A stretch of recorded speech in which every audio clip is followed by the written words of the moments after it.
Crab cakes. I absolutely love them, and almost always order them if they're on a menu in a restaurant. So I'm gonna make them by breaking down this big boy, but I am aware that this is kind of a luxury in some countries. Crabs like this can be really expensive. They're pretty expensive here in Australia. So don't be afraid to just use the tin crab meat or the pit crab meat. It's a bit more cost effective and it's actually a lot easier. You're not having to break down the crab. If you're interested in how I break this down though, I am posting a short to YouTube, but let's get stuck into it anyway. So this is a cooked mud crab. You can get these raw and cook them yourself, or often they kind of cook them pretty quickly. It extends their longevity before they start going off. So start by pulling all the legs off the crab, and then what you're gonna do is you're gonna remove the top shell from the bottom shell. Then you can take out all those guts and all those other internal organs. From here, you're gonna pull off the tail, and then you're gonna split this body in half. Now, there's lots of meat in the body.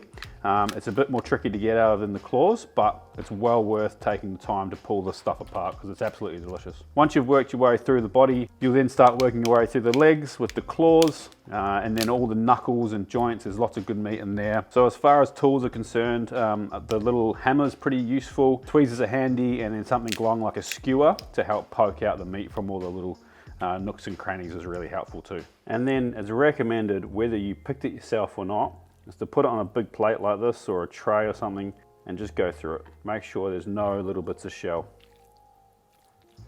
All right, I'm just gonna pop this in the fridge and we'll get everything else ready to go.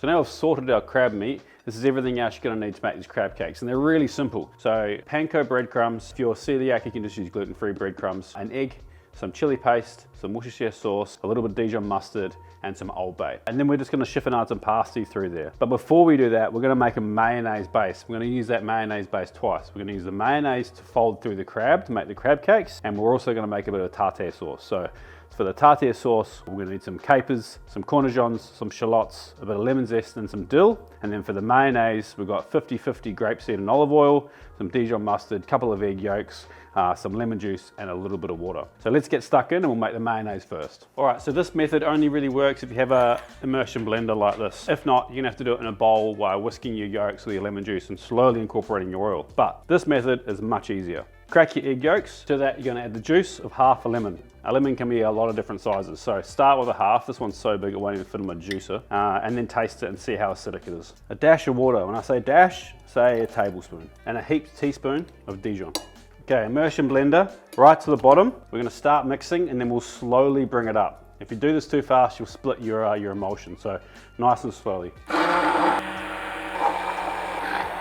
Now at this point I can see that this mayonnaise is getting too thick and you risk it splitting as well. So add another little bit of water, say a teaspoon at a time, or that was probably a teaspoon and a half, so you don't split it. We're gonna check for seasoning.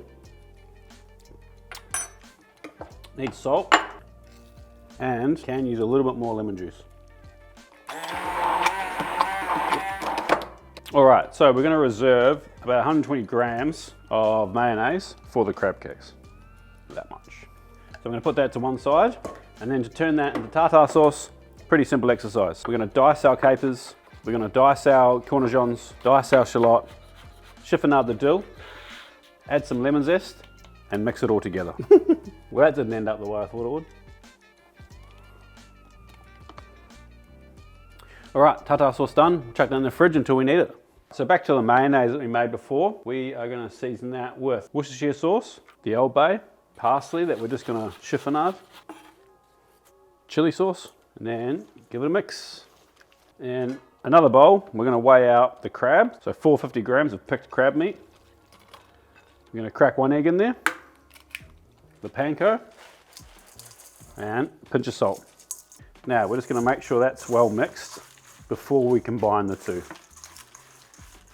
So we'll add our crab mix to our mayo mix and we'll fold it through. Now just be careful here, you don't wanna over mix this so that you get some nice pieces of crab and it's not too mushy, if that makes sense.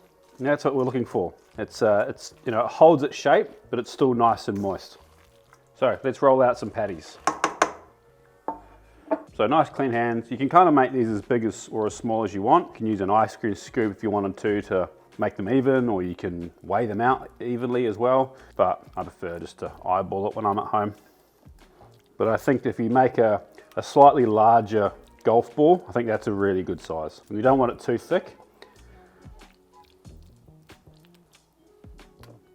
And there you go. From that amount, we've got 8 really nice crab patties, and I reckon that feeds 4 people as an entree really well. All right, let's have it to the skillet and get these things cooking. So in a skillet or fry pan over a medium-high heat, you want a decent amount of a high temp oil. So I've got a grapeseed oil here. All right, so whatever you do, don't overcrowd this pan. So I'm gonna put 4 in this pan.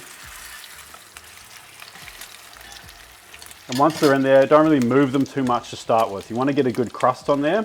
That's also why we're using quite a lot of oil to make sure that we're getting a nice, even, good crust. So 2 to 3 minutes before we check them and flip them over. All right, this has been about 2 minutes, and I reckon we can have a look at the other side, see how we're going. So we're just looking for a really nice, even crust. And in total, I only want to flip these 3 times before we take them out. And then onto some paper towel to drain.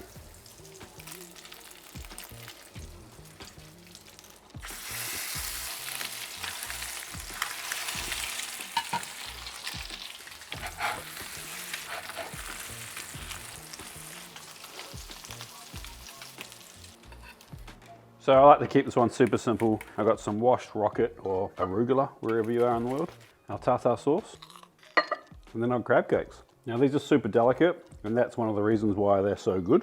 Some lemon wedges, and there we go. Delicious homemade crab cakes with tartar sauce.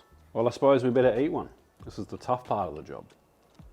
What I love about this recipe is that they're super light. They're not like a heavy fish cake.